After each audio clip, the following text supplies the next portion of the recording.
This is Kickass News. I'm Ben Mathis. Millions of people face legal problems every year. Take control of your rights with Legal Shield for help on a variety of legal issues such as preparing a will or fighting a speeding ticket. As a Legal Shield member, you'll pay an affordable monthly rate for access to an entire law firm instead of hefty hourly fees. Get the legal protection you deserve. Visit LegalShield.com and put a law firm in the palm of your hand today with Legal Shield. And now, on with the show. Hi, I'm Ben Mathis. Welcome to Kickass News. In 2008, when Michael McFaul was asked to leave his professorship at Stanford and join an unlikely presidential campaign, he had no idea that he would find himself at the beating heart of one of today's most contentious and consequential international relationships. As President Obama's advisor on Russian affairs, McFaul helped craft the United States policy known as Reset that fostered new and unprecedented collaboration between the two countries. And then, as U.S. ambassador to Russia from 2012 to 2014, he had a front-row seat when this fleeting, hopeful moment crumbled with Vladimir Putin's return to the presidency. Now he writes about it in a new book that combines history and memoir to tell the full story of U.S.-Russia relations, from the fall of the Soviet Union to the new rise of the hostile, paranoid Russian president. From Cold War to hot peace, an American ambassador in Putin's Russia has been called an essential account of the most consequential global confrontation of our time. And today, Michael McFaul comes on the podcast to talk about it. He recalls being among the protesters outside the Russian White House during the attempted coup in 1989 and an early encounter with a young and, he says, unimpressive Vladimir Putin in the early 90s. He gives an insider's account of being with Secretary of State Hillary Clinton when she presented the infamous reset button and the lavish breakfast of illegal caviar that was the first meeting between Putin and the newly elected President Obama. He reveals how the Arab Spring wrecked the Russian reset, whether Dmitry Medvedev ever had any real power, and how President Obama reacted upon learning that Putin would be returning to the presidency. Michael talks about arriving to protesters in Moscow on his first day as ambassador. He details the Russian FSB's sinister surveillance campaigns and harassment of him and his family, both on the state-controlled media and in the streets. He attempts to describe Putin's worldview and why Putin views the U.S. as an existential threat, the elaborate efforts President Obama and his aides went to evade Russian wiretaps, and the FSB's extensive efforts to gain compromise on U.S. officials, as well as certain wealthy American businessmen. Coming up with former U.S. Ambassador to Russia, Michael McFaul, in just a moment.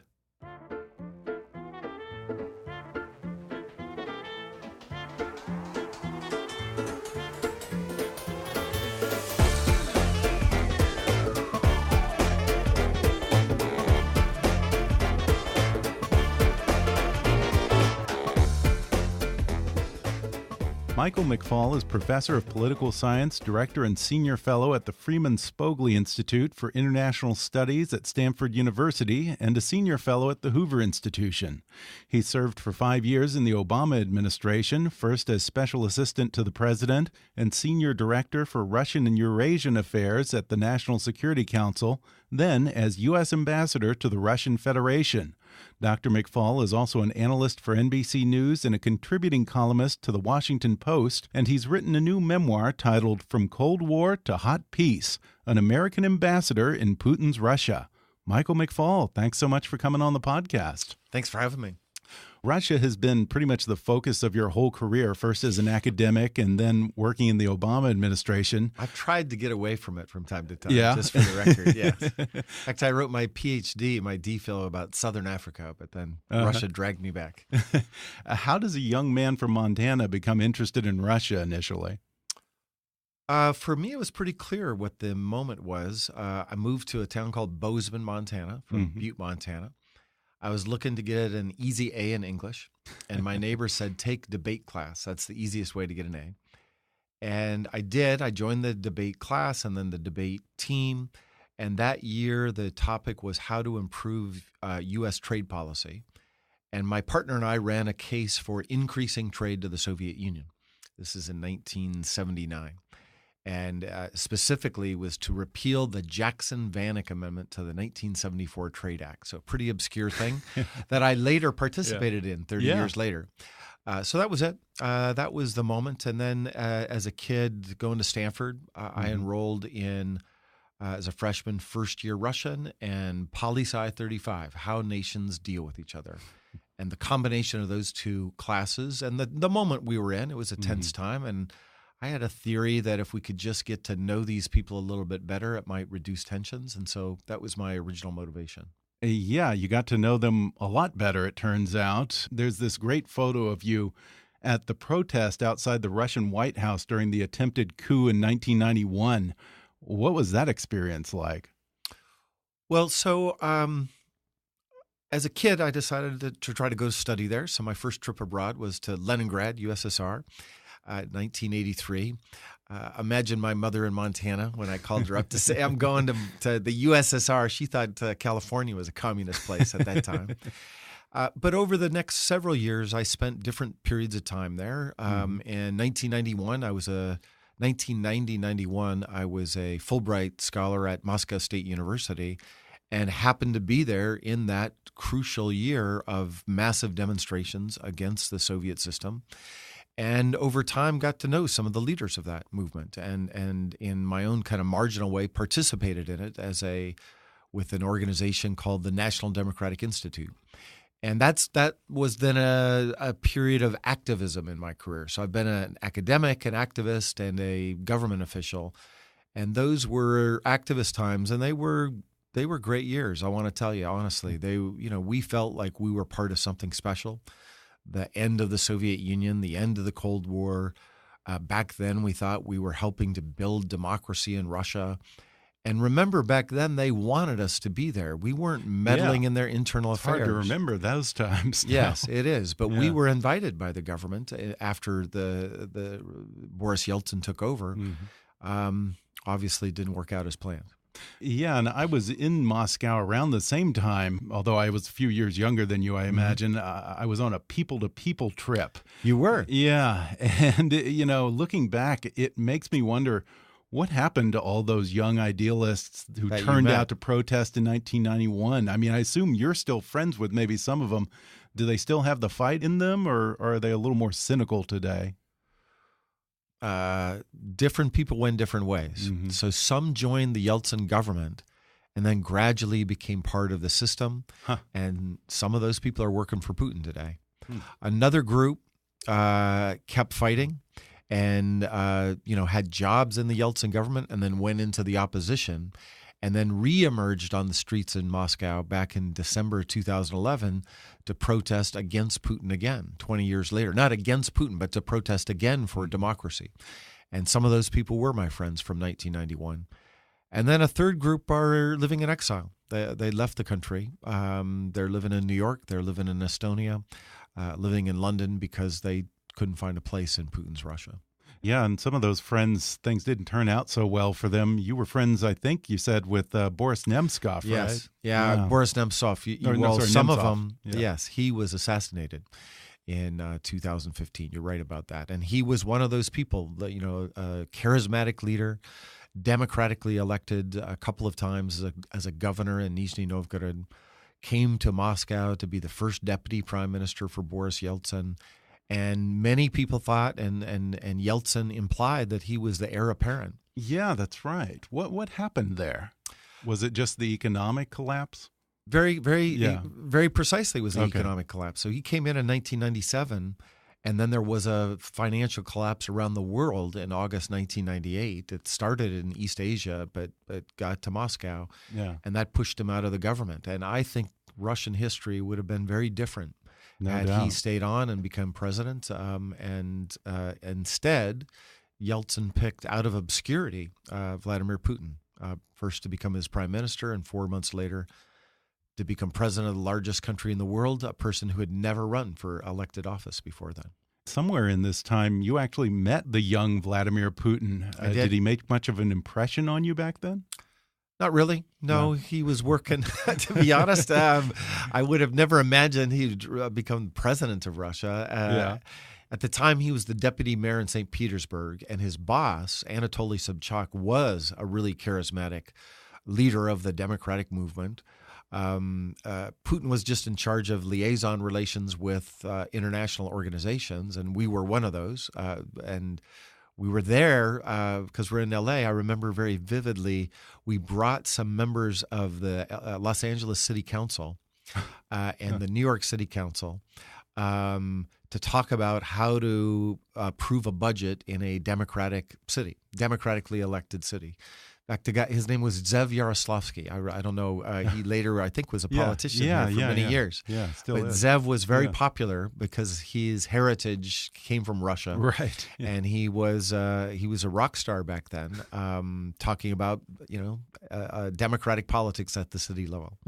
So back then, Putin just seemed to you like the typical Russian apparatchik. Huh? Yeah, not exactly. particularly ambitious. Huh? Yeah, not much of an impression. His deputy made a bigger impression, by the way. His Which was deputy, his name is Igor Sechin. And Igor Sechin then was a very low-level deputy, and our job was chicken or fish for the the banquet. Those were the big important decisions we were making. But today he is the CEO of Rosneft, the largest oil company in Russia. So being Putin's friend can pay off in the long run. Yeah. Now looking back at the 90s in Russia, do you suppose that the U.S. could have done more to help steer Russia toward a better outcome? I do. I mean, I wrestle with that in the book. It's a tough counterfactual, right? Maybe they would have wasted the money or the help, but I do think we missed a moment, particularly in 1992. I think that was a critical year. So that's the first year that Russia is an independent country from the Soviet Union. They are undertaking a massive economic reform. Going from communism to capitalism is not easy. It wasn't easy in any country. Poland, Hungary, Estonia. Yeah. And they weren't the only ones who went through this. They all went through. But on a much larger scale, you have to admit. Because they were the largest country, the largest economy. So their depression was lower. In fact, the World Bank estimates that depression was 3 times worse than the American Depression in the 30s, just to give you some sense of what people were living through. And we did some things, but I don't think we did enough. And remember, 1992 was an election year in America. And back then, the challenger, the first America Firster, by the way, was a governor from Arkansas saying, it's the economy, stupid. Right. We need to focus on our problems at home, not abroad. Back then, President George H.W. Bush was this internationalist. And as a result of that, we kind of took our eye off the ball in Russia. I mentioned that you spent most of your life in academia. What year was it when you joined the Obama administration? When would that have been? 2009. 2009. Same day he did, I joined. Okay. Now, were you at all hesitant about getting involved with the National Security Council and taking on a more high-profile position? Yes and no. You're right. I spent most of my life as an academic, and I'm glad to be back at Stanford, too. It's nice to have tenure, something to go back to after government. And I'm not a particularly partisan person when it comes to foreign policy, because foreign policy actually doesn't break out in Democrats and Republicans. But so I'd had a couple offers before from previous administrations, and the timing didn't quite work out. But there was something about President Obama, candidate Obama, that I thought was special. I worked on his campaign early on, 2007, I joined up. So when he won, I wanted to go and see if I could make a difference. And it was a great run for a while because, one, it was great working at the White House with the team. I think we had a really great team. And two, those were cooperative years with the Russians. We actually did some important things together before things turned sour. You were one of the architects of the Russian reset, and you were present when Secretary of State Hillary Clinton presented the famously ill-fated reset button that turned out to be a mistranslation. Yeah, that was a stupid gimmick. What was the translation? The actual translation? I forget. Peragruska, and it should have been Perazagruska. Which means? One means reset, and the other means overload. So okay, that's right. By the way, neither words are used much in the Russian language. Yeah, Okay. most computer, when you want to say reset in Russian, you say Yeah. reset with a Russian accent. So that was a silly stunt. I write in detail about it in the book, but the moment and the concept was not silly. And back then, President Medvedev was in the Kremlin, not President Putin. Right. And that made a difference. He and Obama hit it off. And, we did some big things. We signed a START treaty to reduce the number of nuclear weapons in the world by 30%. We got on the most comprehensive sanctions against Iran ever back in 2010. We opened up supply routes to Afghanistan so that we could reduce our dependence on Pakistan, which was essential for the operation we did in 2011 against Osama bin Laden. Yeah. So these are not big deal. Yeah, not kumbaya, hold hands, kind of let's have good relations. These were things that really affected our national security. But even still, I wonder if that mistranslation perhaps serves as a bit of a metaphor for the reset, in the sense that, do you think that the reset meant something different to the Russians than it meant to the Obama administration?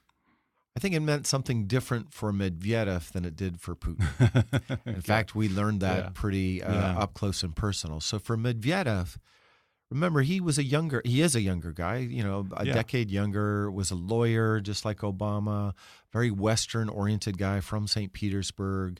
And early on, it was clear to us in 2009, the first meeting they had was April 2009, that he wanted to be more active in the West and cooperate with us. And over the course of his presidency, the reset became his greatest achievement, in part because he didn't do that much on the domestic front. So he was heavily vested into making this thing work, whereas Putin was much more suspicious from the very beginning, distrusted the United States generally, thought that, basically international affairs are zero sum. So if it's +2 for America, that means it's -2 for Russia. And when he came back in, we saw that up close and personal, it became much harder to work with Russia. You talk about President Obama's first meeting with Putin. You were there for that as well. He was prime minister at the time, and you guys had this lavish breakfast at his dacha. Describe that meeting for us. Well, we went out to his house. So this was our first trip to Russia with the president. So the first day spent with Medvedev.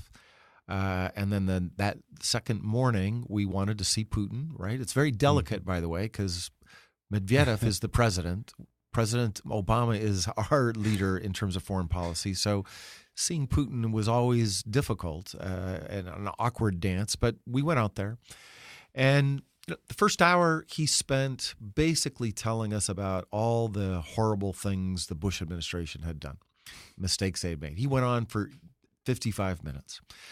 Without interruption. Obama's a good listener. I could have never sat that long. And by the way, he never criticized President Bush. He likes President Bush personally. It was what we now refer to as the deep state. He has a kind of deep state mentality about American foreign policy. And it got contentious from time to time. And but then he got to Iraq, and he said, "You guys made a huge mistake invading Iraq." And Obama said, "Yeah, I agree." And that surprised Putin. He'd never heard an American say that before. And Obama reminded him that he had been against that war long before it was popular to be against that war. And that was a moment where I thought Putin was looking at, this new guy and thinking, well, maybe things will be different with them. And as we left, we were feeling pretty good. We drove back into town. He lives about an hour outside of town. And Obama thought, well, maybe he'll go along with some of the things we want to do. Turned out not to be true.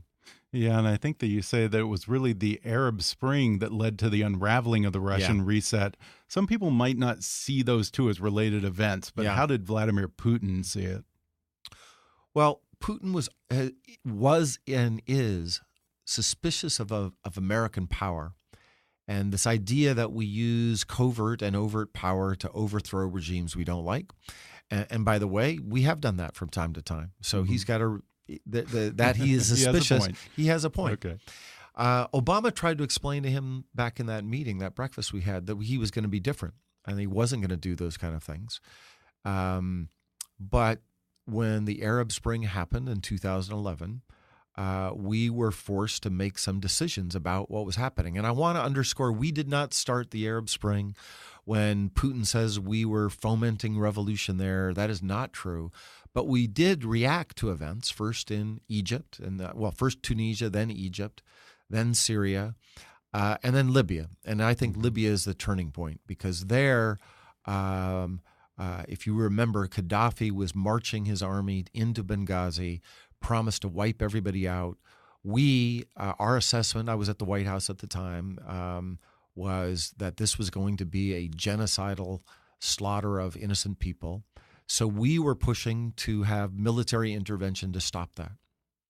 And amazingly, and I was at that meeting at the Kremlin, President Medvedev agreed with us. Russians had never done that before. Soviet leaders had never done that before, authorizing the use of force in a sovereign country.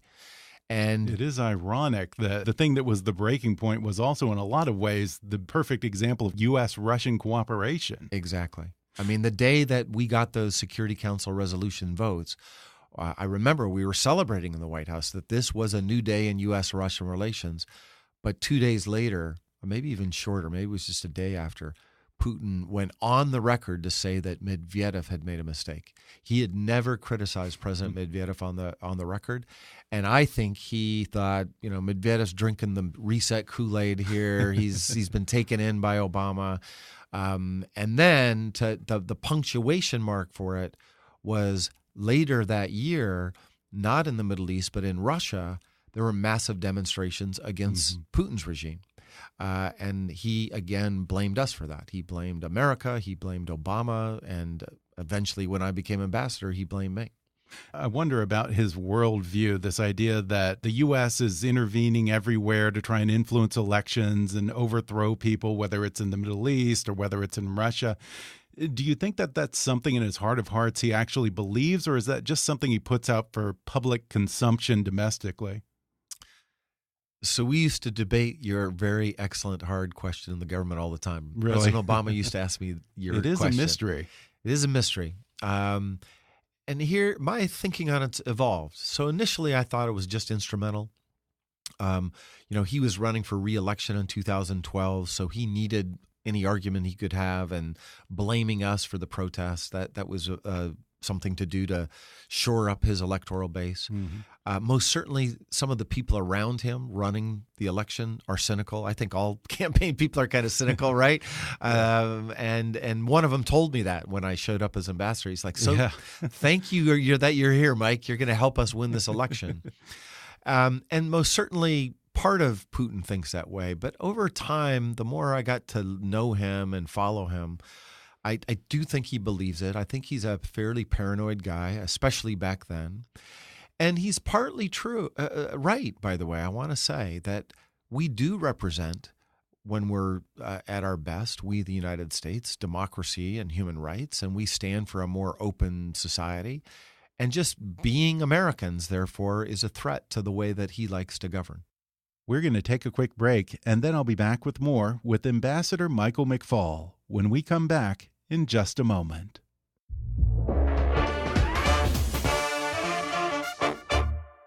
Whether your tires are new or worn, you should have the confidence to get where you need to be. That's why Michelin designed the Michelin Premier tires with worn performance in mind. Michelin Premier tires are built to maintain wet braking performance throughout the life of the tire. Get there no matter the weather thanks to the Michelin Premier Tire's EverGrip technology, which helps maintain wet braking performance even as your tires wear. And now you can compare the Michelin Premier all-season tires worn tire braking versus leading competitors at michelinman.com/long-lasting performance. That's michelinman.com/long-lasting performance. Support for today's show comes from an innovative shampoo. Introducing Control GX, the first gray-reducing shampoo from Just for Men. Just for Men helps men look their best so they can celebrate who they are, what they achieve, and how they feel. They relentlessly innovate and deliver smart hair care technology that does the work for you, making it radically easy to get the natural look you want.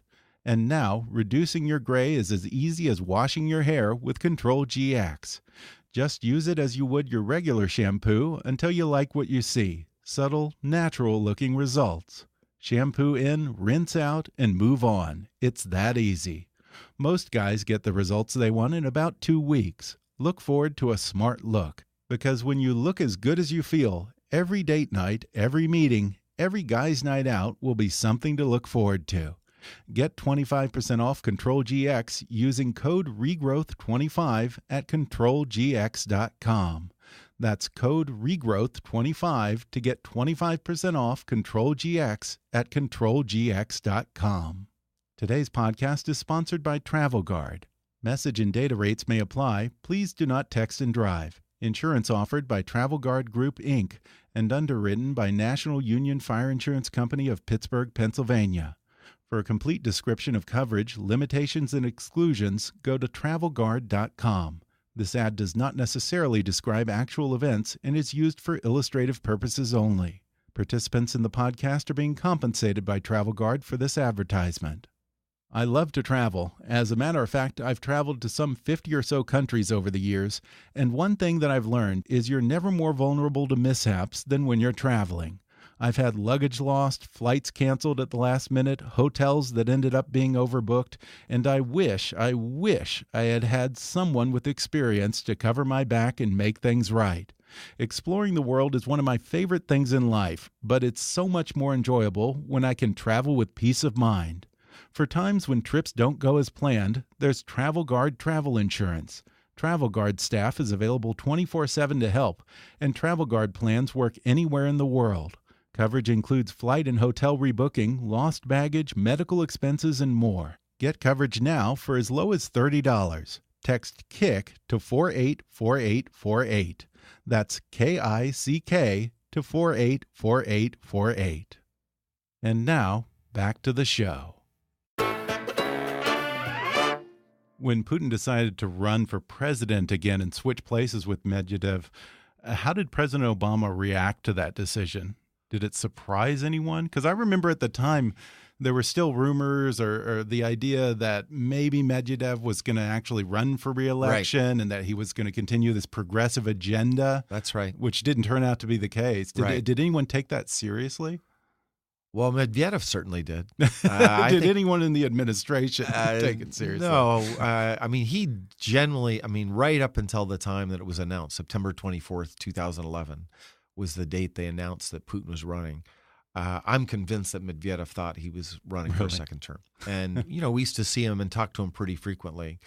I saw him just a couple months after that in, of all strange places, Honolulu, Hawaii. We were there for a multilateral meeting. And I happened to bump into him. He actually called out to me. I was out on the beach, and he called out to me. He was sitting with a couple of aides with his Hawaiian shirts on and jeans and sunglasses. Nobody knew who they were.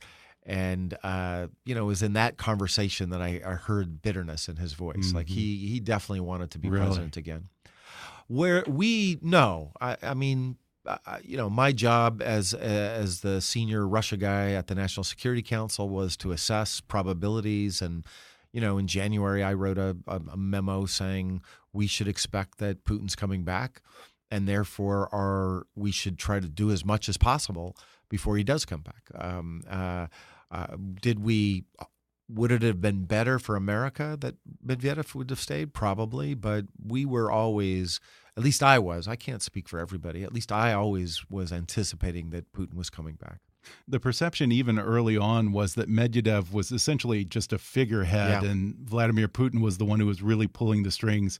Did you find that to be the case early on, or did Putin give him some degree of autonomy at least? Well, that most certainly was our assumption initially in 2009 in the government and the intelligence assessment too, right? And for very logical reasons. But over time, it changed. And think about it. If you're sitting in the Kremlin as the president, you want to be autonomous. You're not so interested in somebody telling you what to do. The first time, also want to keep your life. Well, and your job. He had one vote to win to be reelected, and he didn't capture it. He didn't get Putin's vote. But we saw it from time to time. So we saw it, for instance, when Medvedev agreed to new sanctions on Iran in May 2010. He did not have to, but he did. He canceled the sale of an S-300 contract, a multi-billion-dollar contract with the Iranians that Putin had signed. And we knew that Putin did not want to cancel that contract, and he did. Libya, that we just talked about, that was clearly that they were disagreeing. In fact, the meeting that he told us about it, he kicked everybody out of the room except one note taker, myself, and a Russian note taker, because he knew that if we got back to Putin, the position he was taking, that was going to create problems with Putin. So I think he was more autonomous than we thought at the time. And the fact that Putin came back and made things more difficult suggests that actually Medvedev did matter as an individual decision maker. I think it was after President Obama was reelected, you were appointed U.S. ambassador to Russia. At the same time as these U.S.-Russian relations were starting to deteriorate, what was your mandate from the president going in? Well, my initial mandate was to continue the reset. It was in 2011 that we started this conversation about me going out to Moscow. And it was at the height of this cooperation you and I were just talking about. It was right around the time of Libya when most academics, by the way, just spent a couple years in government. And that was always my plan, to spend 2 years and go home. The president had a different idea. He said we were doing too much positive work for me to leave now. And that's when he came up with this idea for me to go to Moscow. By the time I got there, there were several discussions. First, I had to convince my family that we're going to go to Moscow. Then I had to go through the review process and all the conflict of interest stuff, all that paperwork. Stanford co-owned my house at the time, so we had to figure all that out. Then the Senate, that was a process. That little blip, that was about 4 months long. And by the way, it was not about me personally. I had a lot of support from Republicans, but they were keeping me hostage because of certain things that they didn't trust President Obama to do. So by the time I got there, the reset was all over. Putin was running for re-election. There were these massive demonstrations. Putin was blaming us for it. And then when I arrived, on national television, even the day before I had appeared at the embassy, I remember it was Martin Luther King Day, so we had an extra day off. There was a hit piece on me on Russian television saying that I was sent to stir up opposition to Putin and foment a revolution against him. Yeah, it's a hell of a reception to get right off of the plane there. Yeah, and I thought I was Mr. Reset, right? I was like, why are you guys so worked up about me? Don't you remember all this good work we had done? But things had changed inside Russia. Yeah, and I think you said that you had protesters following you around and harassing you. You had, at some point, didn't they even try to put out a rumor that you were a pedophile of all things? Yeah, they did. God. All those things happened. And, that pedophile video in particular was troubling because what do you do to respond to that, right? You go on Twitter and say, I'm not a pedophile, and then you're arguing with trolls about that. Yeah. That didn't seem like a great strategy. It was actually put up on Facebook initially, and YouTube, and we got Google to take it down, to their credit. Huh. But then it reappeared on other Russian websites. And to this day, if you go on to the Russian search engine Yandex and put pedophile and McFaul in there, you'll get 3 million hits. Yeah, earlier you mentioned that you had a friend who actually was Putin's political advisor during that campaign. And as you said earlier, I guess he said that your arrival was a great thing for the campaign. Yeah. Essentially, to some degree, was Putin running against you rather than his actual opponent at the time? Well, yeah, they were blaming us for the protests. And then I became kind of the poster child of those things. Literally, they put my face on posters, photoshopped me, making it look like I was campaigning, making it look like, one of them I remember very vividly in March 2012, they said the political circus is coming to town again. It was a big demonstration. And the artistic director of this political circus is me. So it was pretty relentless. And there were also more sinister forms of harassment that you and your colleagues dealt with. Like what? Were you tailed, recorded? What did you have to deal with? Yeah, all those things. Mm-hmm. And not just me, but other people at the embassy, and at least I had a big security detail. And let me say a couple things. I mean, if the FSB, the successor organization of the KGB, if they want to follow you when you're in Russia, they can do so without you knowing. They're really good at it. By the way, they're also really good at recording all your phone calls and reading all your email and recording your conversations, even in your house. And where I lived in Spasa House, we had to assume that everything we did was being recorded. And in fact, Spasa House is located downtown Moscow, a very expensive city. And around it are all these apartment buildings. And they all have for rent signs on them, but nobody ever moves in. So imagine how, who's using those spaces to look down on us at every angle. So that you had to get used to that. Mm-hmm. What became a little more, some kind of psycho game that they were playing with me. Sometimes they'd follow me and they wanted us to know that we were being followed, right? Showing up at my son's soccer game, showing up to sit in church behind us. Just as an intimidation factor, a psychological thing? Exactly. Wow. Exactly. Tailing you said. So I remember one day, car showed up, was obviously following us. And my attitude was, okay, no big deal. Let's just go home. But it got under the skin of my driver, and suddenly he's trying to lose the guy like we're in some movie. You're kidding. And at some point, I'm like, he knows where we're going. We're not going to lose him. But yeah, they played those kind of games. They would stop my car. One day, I was parked at the Ministry of Foreign Affairs. And I came out, do that? And they had seized my car because it had some illegal lights on it. They took my driver's license, and he lost his job basically because of that. So that kind of petty harassment happened pretty often. I mean, it must have been hard for your wife and your kids. You had 2 young kids. Yeah. Was that ever tense for them, the idea of being followed or maybe having to watch what you say for being recorded and that sort of thing? Yes and no. I do remember you reminded me when we first got there and we go into some of our briefings with my wife, they said that if you ever needed to have a marital spat, there was a special room at the embassy that you could go in and we never had to use it, but that was the kind of precautions they took. They didn't want that to be recorded. Really? That's some real Get Smart stuff there. And I'm glad you brought up Get Smart because the room was like you had to go through 6 doors and all kinds of things, just like the movie. Unbelievable.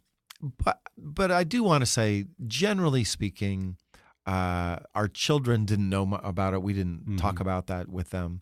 And so that didn't affect them too much. We would joke about it from time to time.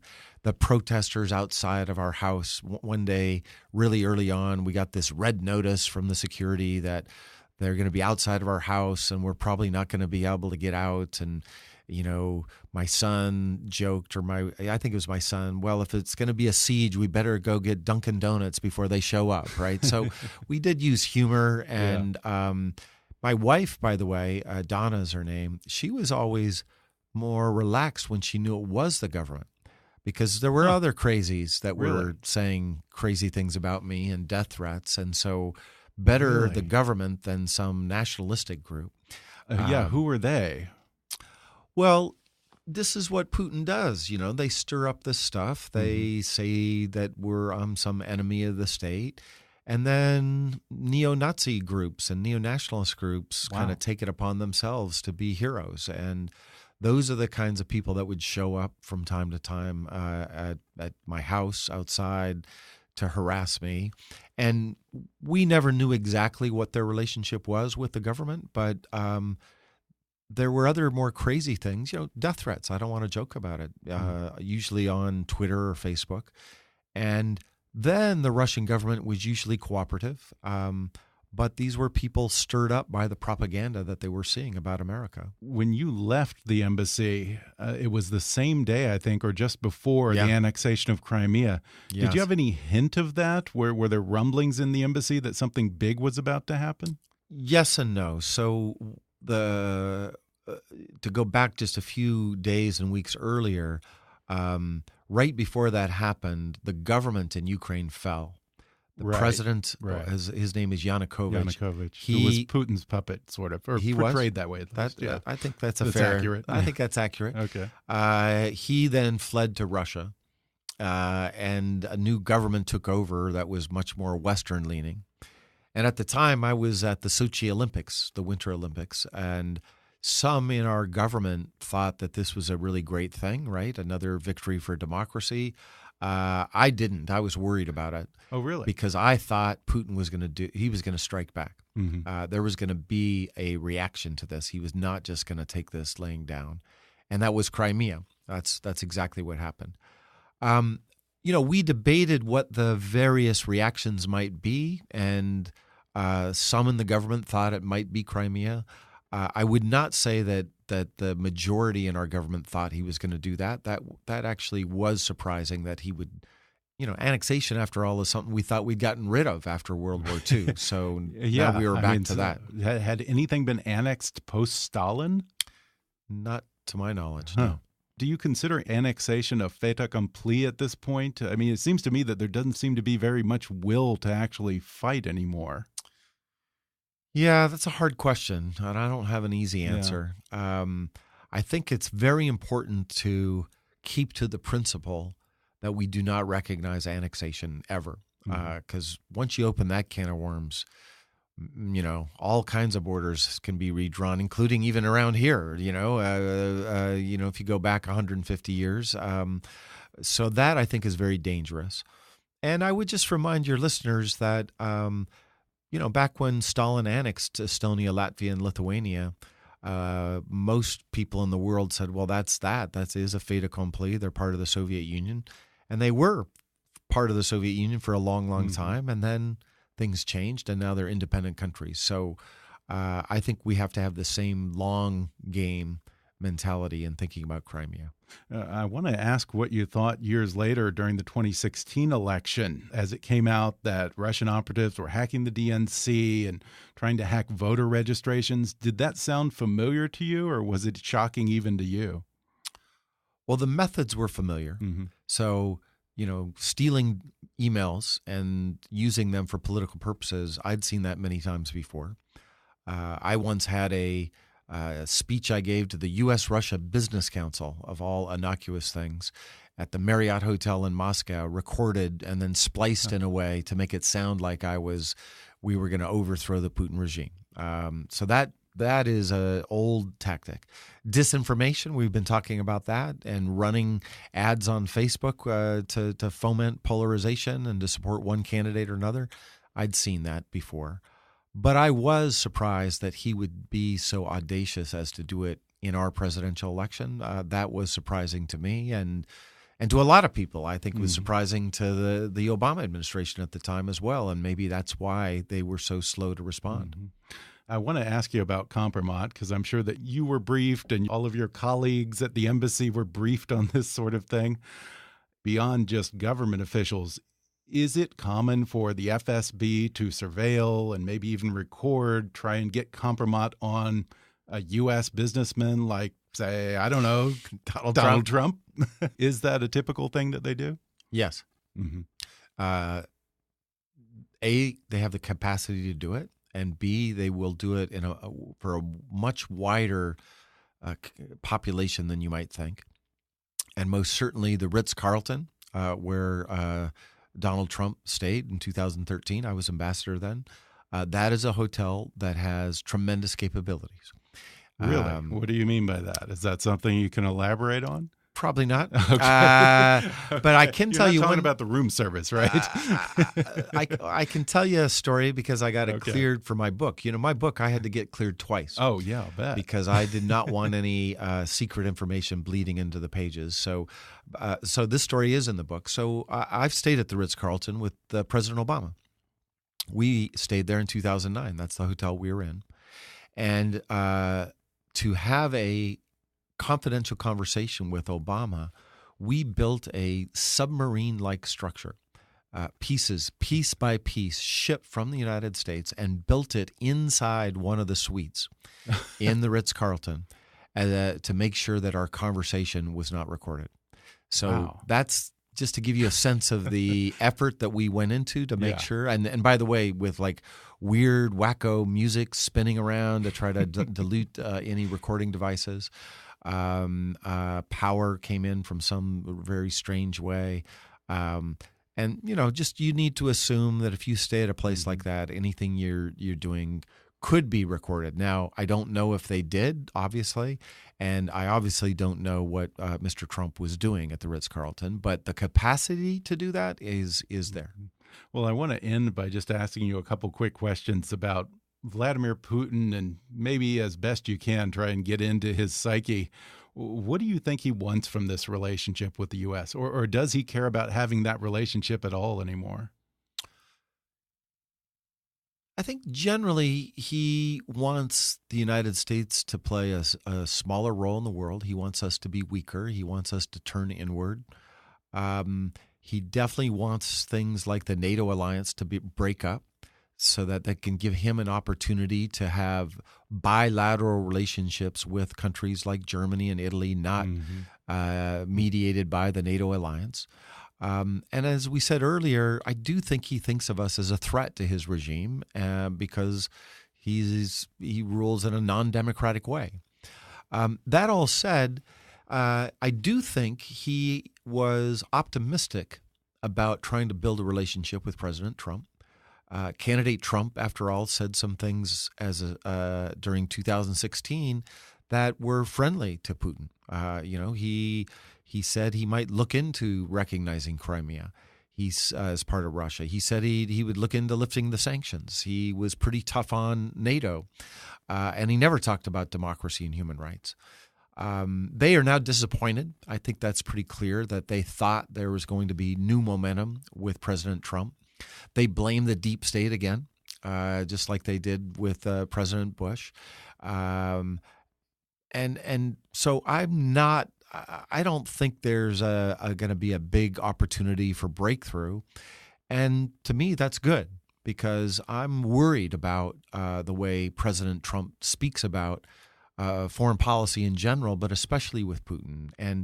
And I think his administration's got a pretty good policy towards Russia, by the way. I actually think they're doing a pretty good job.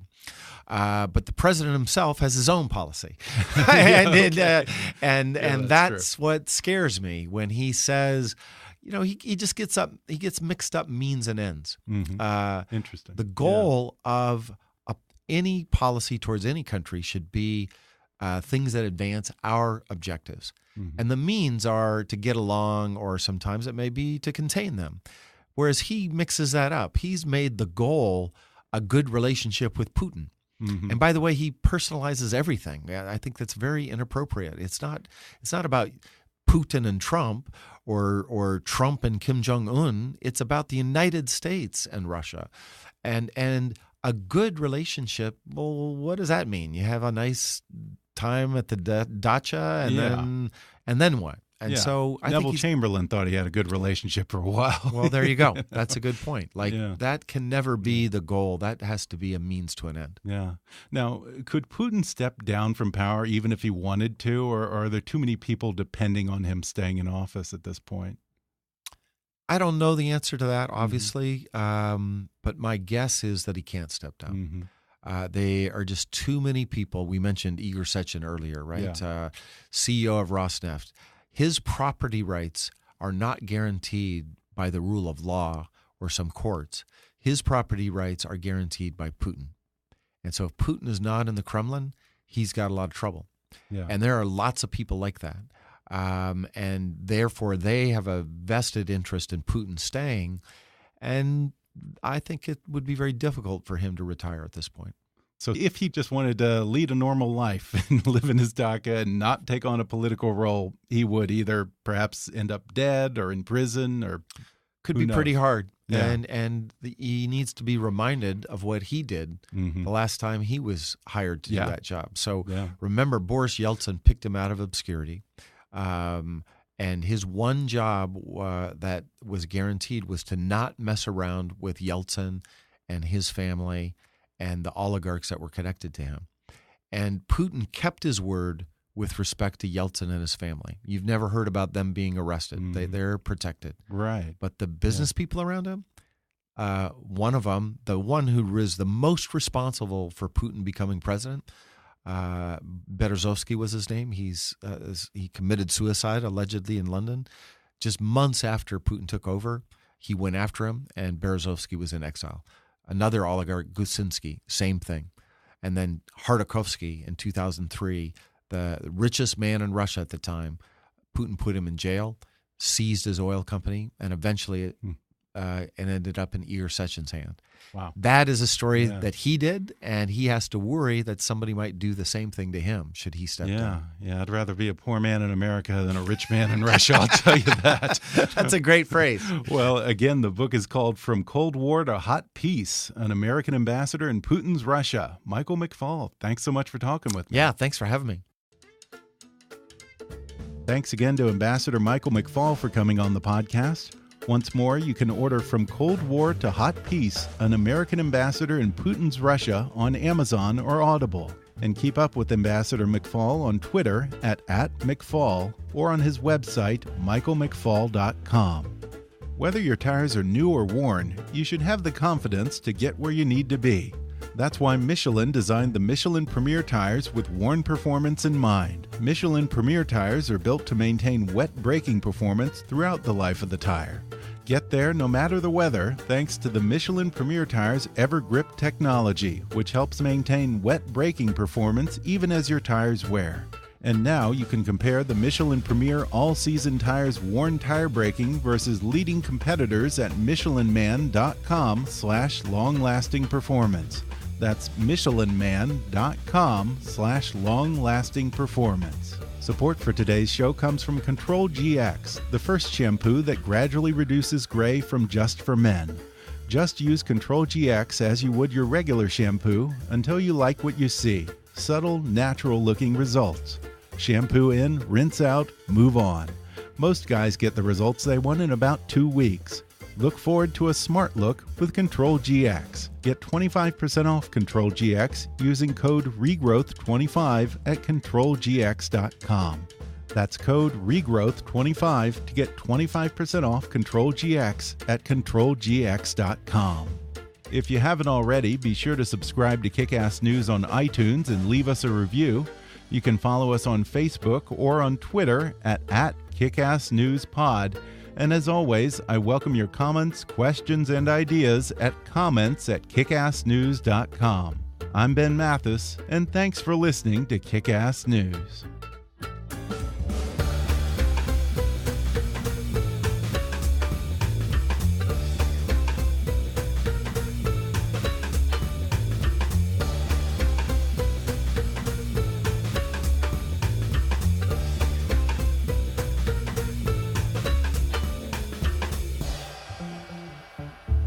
Kickass News is a trademark of Mathis Entertainment, Inc.